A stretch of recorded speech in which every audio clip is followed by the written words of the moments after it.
So, fucking with this thing again. Good old Turbo Ranger. Today, gonna try to take care of some of this hacked ass wiring. Give it the, not quite Jimmy Oaks wire tuck. She needs it. There's wires going everywhere and it looks like dookie. So I'm gonna get it all spread out, cut all the zip ties off, check out the hackery I got going on, and yeah, I'll show you what that looks like. I got her all apart. Look at all that.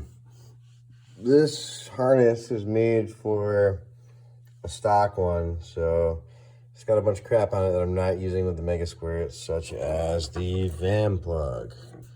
I have to take the heater box out to get to where it goes through the firewall. Eventually, I'm going to take the whole harness out and just strip all that shit out I don't need. But so far, I've removed this much crap. And I took the EGR plug off because where we're going, we don't need fucking EGRs. I just want it to look better than it did. A little bit neater.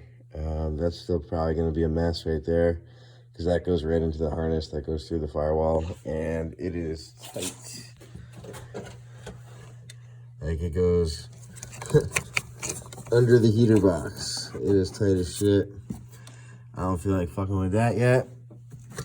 I'm just gonna clean up this freaking wiring nightmare. And not, still hack it, but do it the right way. So, I'm gonna get my soldering iron out too. I gotta fix some crap. So it's just stuff like that. That's terrible. This is the old diagnostics port for if you're using the stock computer. Don't need any of that. Van plug again. I can eliminate probably 20% of the wiring right off the rip.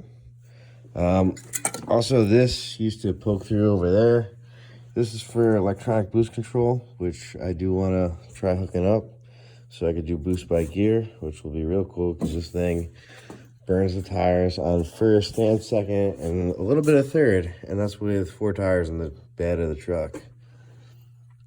But yeah, I gotta fix this. And I gotta somehow make this look neat, which is harder than it seems, Bullshit. I forgot I need this thing on Sunday. I did clean up some of it. I had this all apart. I actually have to take the whole harness out of the truck and take all the shit out, which I don't think I'm gonna do right now because I'm picking up a bunch of Mustang parts on Sunday. So the mess will remain until then. So this thing is making a weird exhaust noise. Turbo truck. But let me crunch my ass over here. Here's what I had to pick up on Sunday. It is a 302, which we know, and has Ford Racing aluminum heads. It's a solid place to put your ratchet. And Crane Cams roller rockers, which don't have a ratio on them. It looks like it has some sort of valve springs as well. Crane Cams retainers, so I'm guessing springs as well. And the truth is, I have no idea what the fuck I'm putting this in, but it was a really good deal. I also got a bunch of other Mustang parts, including an aluminum drive shaft and a bunch of exhausts. It's got underdrive pulleys. I have a power steering relocator kit that came with it as well. Came with a random bucket of other roller rockers. Yeah. So we'll just kind of add this to the list too. I don't know. The Ellis is still behind there. It's under that box. Yeah. Got a jump pack. Put a new battery in it. That's the old one. You asked so. But that's about it for now. Let me dig into the exhaust. I just wanted to pull the valve cover and see what this thing Turbo Ranger is a fucking bitch to start in the cold, so I'm giving it more fuel. That's after start. Gonna burn that. I also turned up the priming pulse. This is when you first turn the key on, you'll hear the injectors click. That is your priming pulse. I give it a little more fuel there. And I'll show you on the next graph under cranking pulse. So it goes off your coolant temperature and percentage pull to width. So you just go up on the graph with these dots, and that will give it more fuel during that particular event. So we're gonna cycle the key. This thing sucks to start in the cold. Right now the coolant is what, like 50 degrees. So, hey, that was good. That was no throttle, but she's gonna, oh. I'll fucking take that all day. That's perfect. I usually have to crank it for like 5 minutes. Not bad. That's good. How's that? So, cold start issue fixed. It was making some noise. It turns out the muffler's rattling. So, what are you gonna do? This is my Spark, DJI Spark drone. I hit a tree at like 100 feet up. The camera's fucked, but I glued it there. And the prop on the arm, I glued it there. I got a bungee cord holding it in place. And she will fly again. And it's not gonna take pictures, but at least I'll be able to fly it, you know? There's 200 bucks wasted. Next, on the never-ending list, it's my 2000 Ford Explorer with a 5-liter and an automatic trans, which kind of sucks. Plow works. It's got 93,000 miles on it and tranny issues. So I just bought $100 worth of tranny fluid and a filter, and I'm gonna do a flush on that. It's gonna snow, not tomorrow, but the next day, so that's fucking convenient. Bought a jumper pack, put a battery in it. This is just my luck. I just charged it, and it appears the jumper pack has a battery draw, which I'm guessing is this charger, because there's literally nothing else. This gauge, but it's only energized when you push the button. I've always wanted one of these. I got one for free. I put 40 bucks into it. I get fucked. Still got to clean up the wiring and vacuum lines on this. It's a mess. It is running and driving, but it looks like dog shit, and one of these wires is probably gonna melt eventually. It's speaker wire. So I gotta fucks with that too.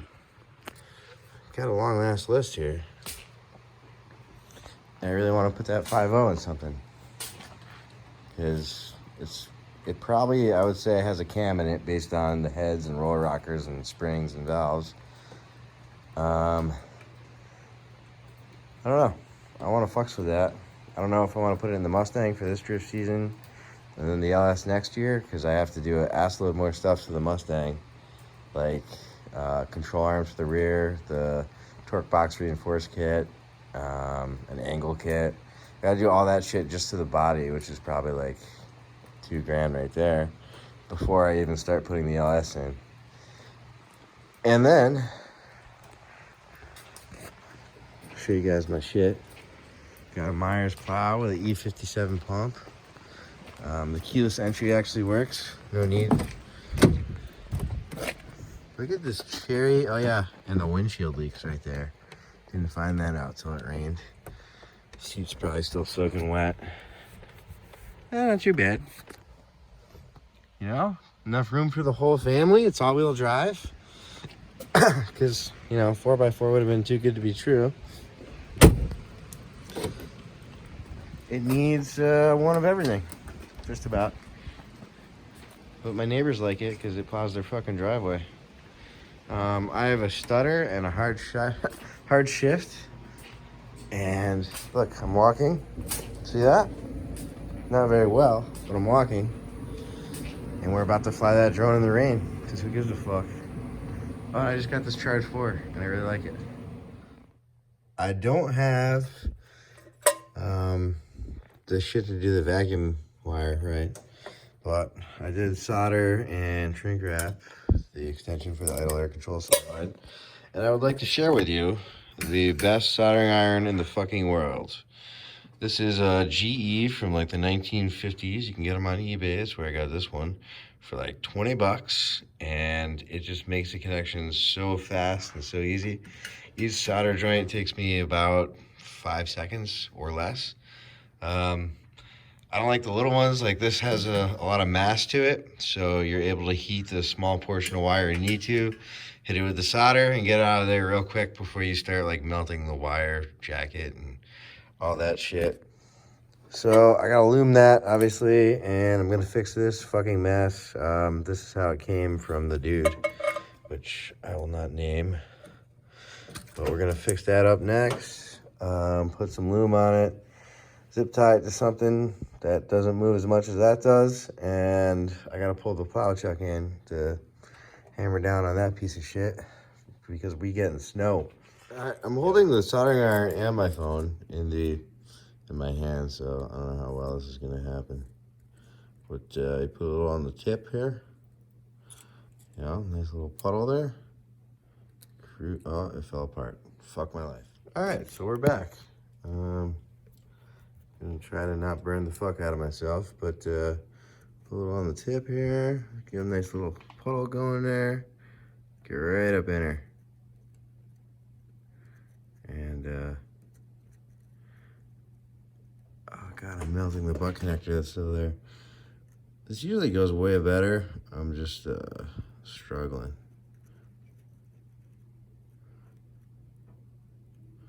I'm not even sure I could show this, but there you go. Usually about fucking considerably faster than that, but I'm multitasking.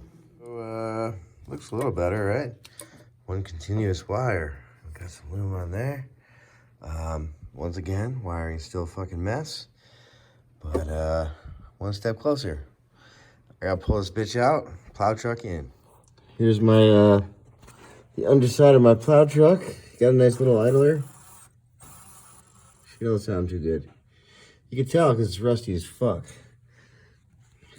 But my parts professional at my local store allegedly got me one of these, so we'll see if it's the right one. Oh, I'm gonna spin it. That doesn't sound good, right? And they got me the right one.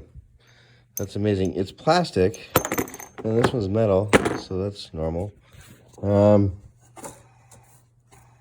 That one's a little noisy. Power steering pump sounds nice.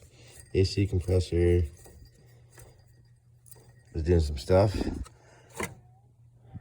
Water pump is talking a little bit.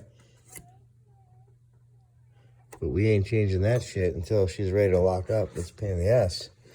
Alternator. Not bad. Oh, I gotta check the tensioner. I gotta go on the other side. And you'll see it's a little tight right there. Especially when you can't walk so good. I usually like to change the belt around the time when the threads start popping out the back. So I got a belt for it too. You'd almost think I actually like this piece of shit. I mean, I like the 302 because I know you can't really kill them.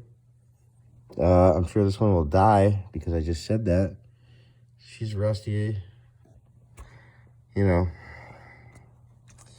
It's a winter vehicle. It has 93,000 miles on it. I wouldn't believe it either. Well, the belt's back on. I still gotta fix the windshield leak and do a tranny flush, and I got transfer case fluid, top off the front diff, and like a million other things. But we'll start with those few. I'm gonna call it on this video and start doing the next one so I could fucking jam this fucker out there for you. Thank you for watching again.